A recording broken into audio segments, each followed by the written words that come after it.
Hey there, this is Dan. You're watching the SaltySea, and I am excited to celebrate the hobby today. We're going to do it two ways. The first of which is going to be to announce a painting competition, and then I'm going to do a little Warband showcase. So let's talk about, I'm going to be setting up a painting competition for the channel. That means first we'll see this announcement video, and then in about 6 weeks' time, you'll see the video of all of the entries. How can you enter? Well, you have a month from today, the day this video comes out. You can submit 2 photos. They can be any angle with any background. You can make it kind of a stylized, environmental, thematic. I don't mean environmental as in green, but environmental as in the theme and the environment of where they're in. Or it can be just like the pure paint jobs, right? Like in a black box scenario, something like that.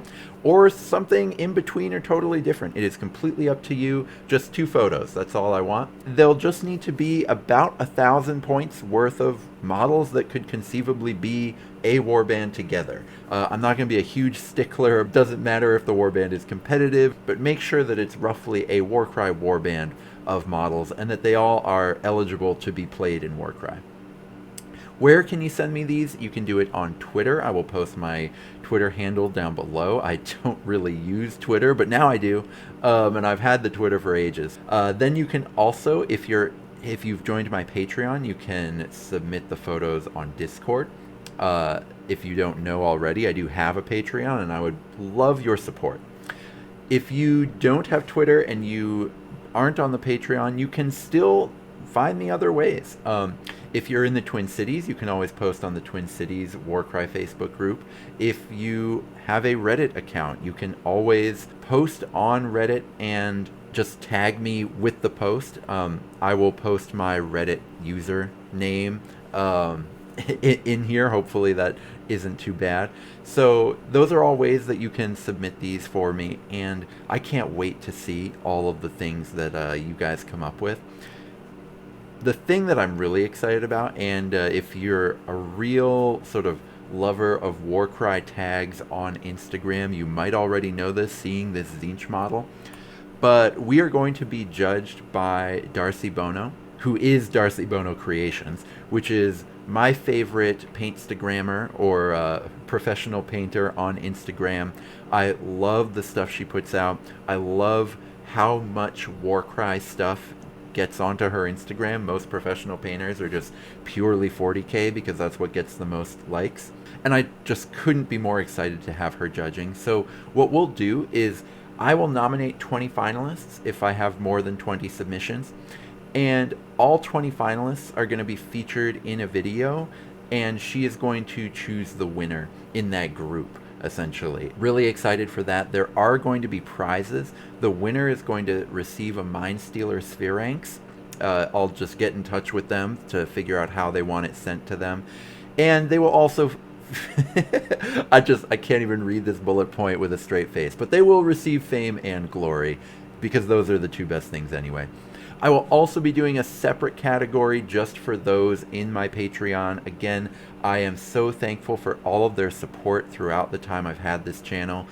They will receive the winner, the best that a submission that is also from my Patreon will receive a FOMO Crusher. And I love that.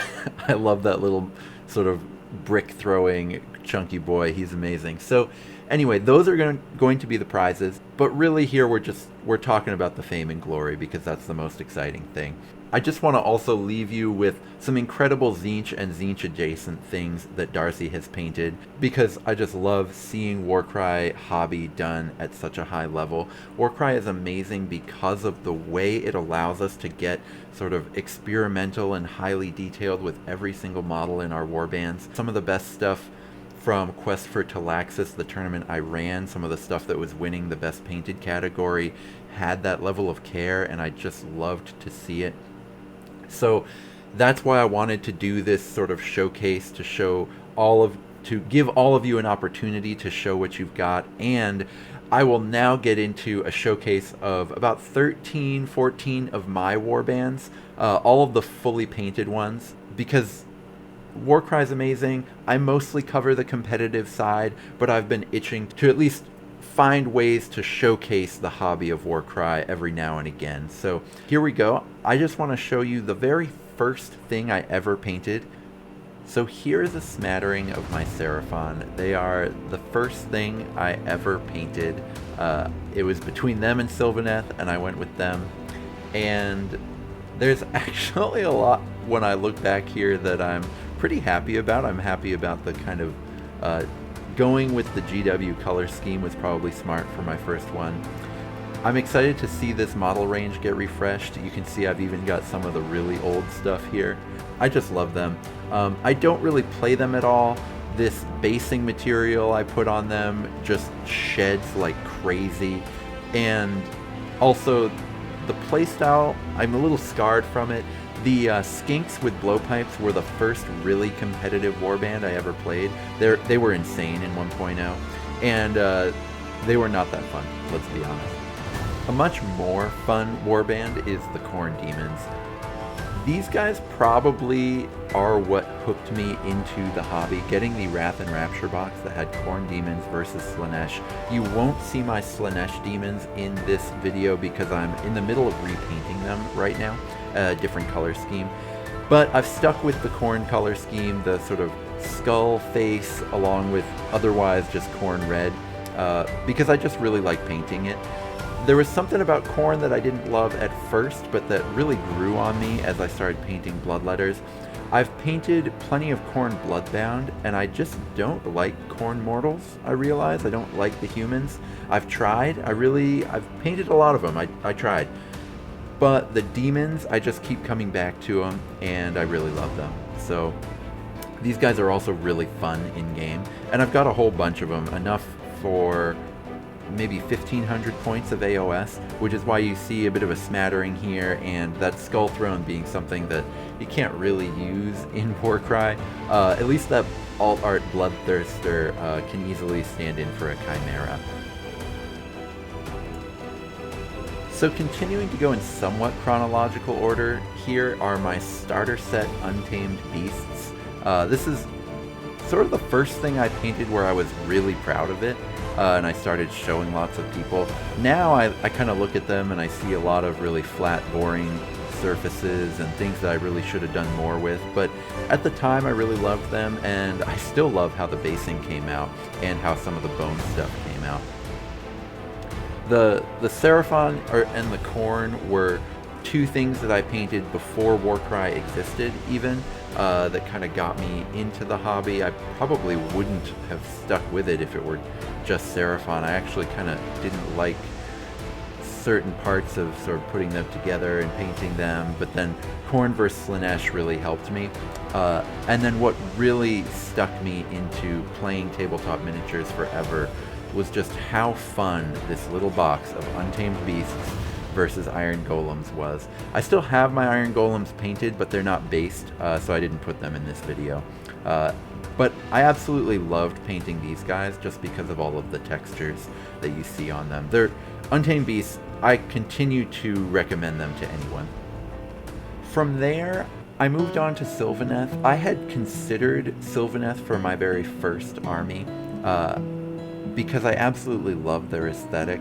Now, I actually don't love the playstyle, the way they kind of do this hit and run thing, the idea that they need to be somehow ridiculously underpowered in their own lore. I don't love that. But I love the aesthetic of Sylvanath.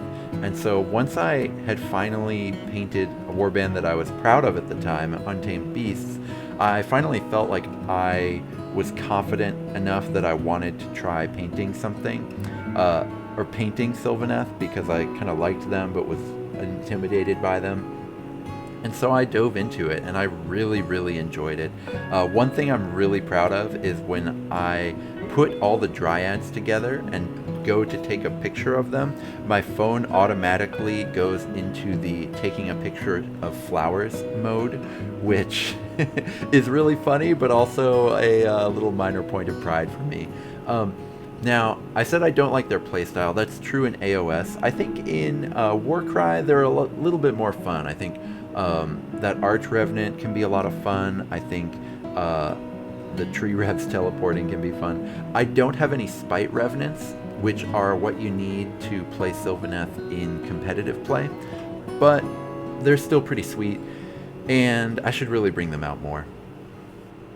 I'd been playing Warcry for a little while by the time I got Gloomspite Gits, but this was still when I had ideas of maybe playing AOS soon, and so I bought a bunch of Gloomspite thinking I was going to eventually play them in AOS. So I got Zarbags, I got the Warcry box to see if I liked them, to see if I liked painting them. And I absolutely fell in love with the color scheme. I think that the sort of bluish, purplish blue, bluish purple, this indigo and yellow paint scheme, I absolutely loved how it turned out. But man, assembling goblins is not fun. They're just so small and tiny and just practically impossible to work with. But I do really love them. This is another one where I don't have the pieces to play them competitively. I only have one netter. I don't have any of the Gobapalooza. But for more casual games, these guys are great. They're so lovable, and the Sneaky Snufflers are pretty cool. They're just great in every way. And then I still do have the Squig Hopper boss and the Bounder boss, who make great allies. And Zarbag's Gits can come in and pretend to be either of the two shamans. So my Flesh Eater Quartz Warband is actually a really important milestone for me, and they hold a special place in my heart because they're the first thing I painted at what I would say is my current painting level. I'd say I've painted plenty of stuff that's as good as my Flesh Eater Quartz Warband since, and hopefully you'll agree. But to be honest, I don't think I've gotten much better since then. But this was at a time when the Sylvanath were the best thing I'd ever painted, I thought. And then the Gloomspite Gits I painted after that, I thought they were the best thing I'd ever painted. And then these guys, I painted them, and I thought that these were the best thing I'd ever painted. And that's such an incredible feeling to have as you're painting a warband. There's one more after these guys, my Iron Jaws, that at the time I also thought were the best thing I'd ever painted. Now I think they're more around the similar level as these Flesh Eaters. But that's just a really incredible feeling as a painter, and I still get nostalgic for those days sometimes. Just to be on a tear of painting. I think I painted 4 warbands that year, and each one I thought was the best thing I'd ever painted. It's just a beautiful place to be in your own hobby, even though there's lots of people who paint, at a much higher level than this. It just still really felt incredible for me personally as a whole.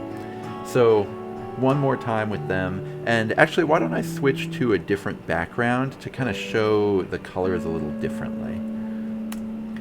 I'm trying to avoid the black backgrounds in this video as much as I can because of the glare, but you can see the color transitions really well with the black background here, which is what I wanted to do. I really got into wet blending with this warband, turning their sort of blue legs into their green tops, and then doing the same thing with the wings. The orange bones working out way better than I thought they would. Shout out to whoever in my previous Lightbox video, by the way, explained the physics behind why a black lightbox is great for photographs but doesn't work in video format. You're amazing. I absolutely adore Iron Jaws and the way their whole aesthetic, their whole attitude, everything about them. I painted these guys right after the Flesh Eater Quartz, and I just love the concept that I came up with with them. They have these bone armor. Their whole idea is they come from a mega boss who cares about smashing and fighting, but he wants to be able to smash and fight forever.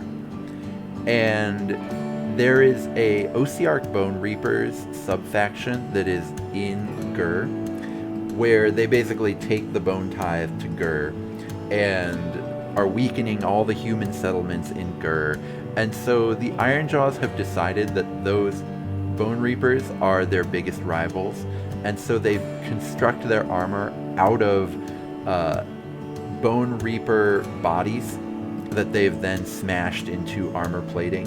And the reason they've done that is because the Bone Reapers have come on, weakened all of the human settlements that they were going over to and smashing up, and made it so that those human settlements can't put up a good fight anymore. So if you can't fight the humans, you've got to fight the Bone Reapers. I had a ton of fun creating that background for these guys, and Ironjaws are really fun in game as well as to paint. There's so much you can do with Ironjaw's armor.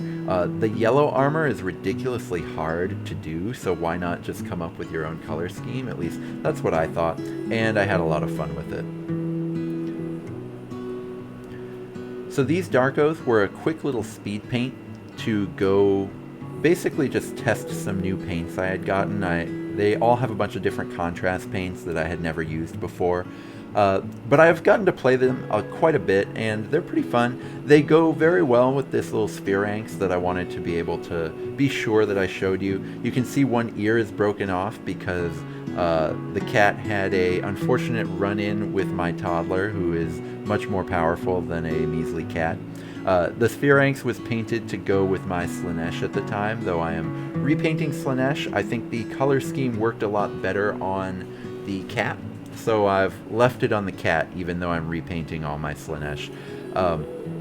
Darkoth are fun. By the way, comment on this video which of these warbands you'd like to see in a battle report out of all 13 I'm going to show today, and then I'd love to, put a battle report together of the two of them facing off against each other. So we're creeping up into modern day as you see a whole bunch of stuff from the Dominion box set. I love the Tempest Lords color scheme. Now the official Tempest Lords scheme is a little different than what I've done here. There's a little bit more gold, but it's mostly red, blue, and white, and that's what I really like. Mostly blue. I just think that the Ultramarines are really annoying because they're overexposed, but the actual color scheme that Ultramarines come with is, I think, really excellent, and so I was really excited to put that to Stormcast. This paint scheme sort of turned into an experiment on using metallics with contrast paints, and I'm absolutely in love with it, and I think I'll probably try it with different contrast paints on different metallics for different armies at some point here, because I love the kind of shininess that comes off through the metallic paint, through the contrast paint from the metals, and it's really fun.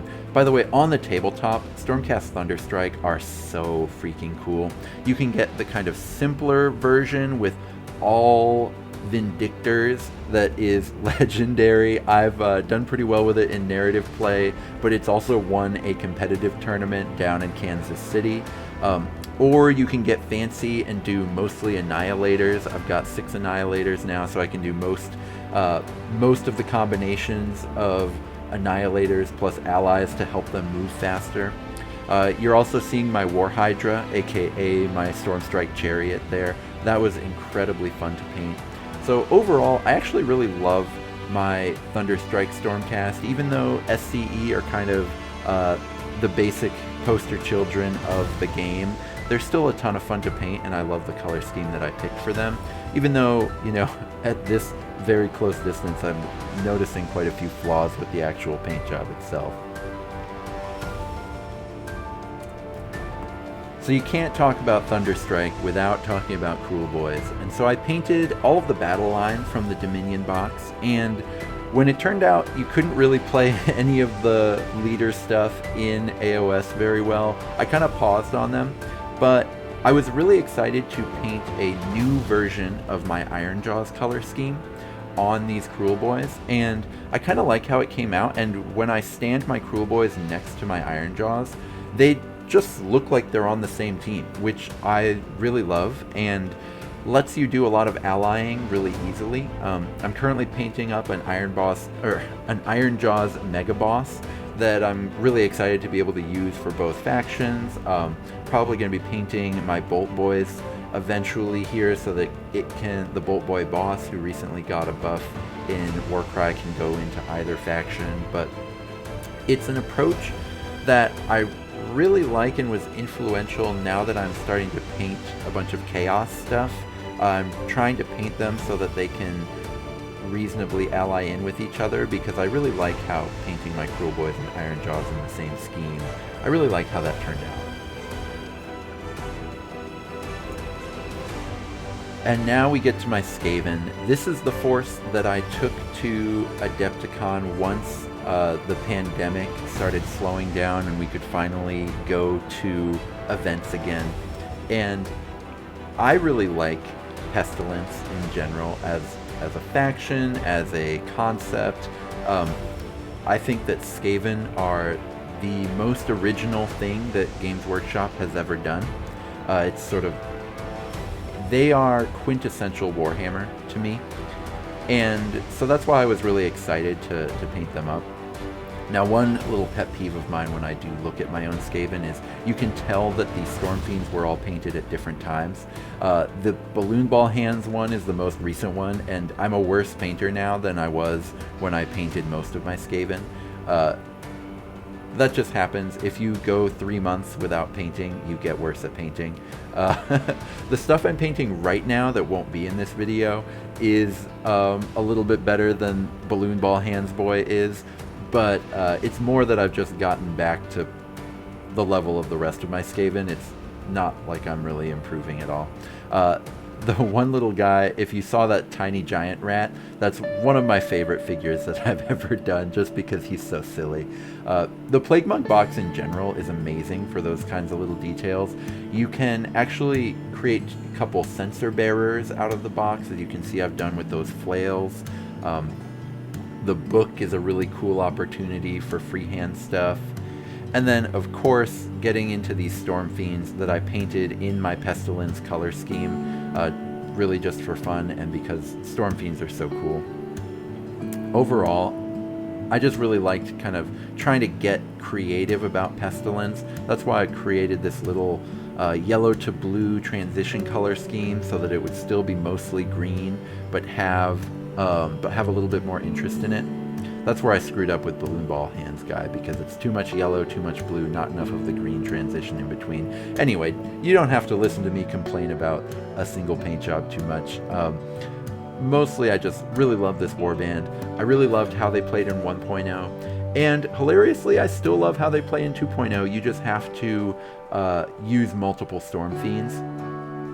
Because going all in on Plague Monks and Giant Rats doesn't work anymore. But that's okay. You know, maybe I'll be inspired to paint more rats in the future. But for right now, I'm probably done with this color scheme at least in the foreseeable immediate future. Although I do have, shout out to the Dayton Warcry Club for sending me a beautiful master molder that I now need to get some rat ogres to paint. So actually, I take it back. I'm not done with this color scheme. I've got at least 3 models I'm going to be painting again pretty soon. So from Adepticon to the Nova Open, I actually got these Kharadron Overlords because I needed to test out for myself something where I had my channel for ages at this point, right? This is only a year ago that I got these, but I had seen some content from some more casual creators who weren't really plugged in with the competitive scene at all, who were saying that Kharadron Overlords were by far the best faction in the game because they could shoot so much. And so I got some KO to just speed paint real quick. So I tested out the literal army painter speed paints, where they take forever to dry, so you can wet blend them really easily. So even though this was back when they still reactivated, and these ones, you cannot touch them, they will reactivate. Even though it was from that era, they were still really good for wet blending if you just knew they were going to be the final coat that you put on there. So I sort of did some experiments with them. I kind of actually liked how they turned out. So I still use them for terrain sometimes. This Warband, basically right after I painted it, 3.0 came, completely changed how KO worked as a Warband. But that's okay, because they basically made it so that it used to be the big specialist guns were the thing that was really busted in KO. And they just made it so that the little pistol chaff was the really strong thing.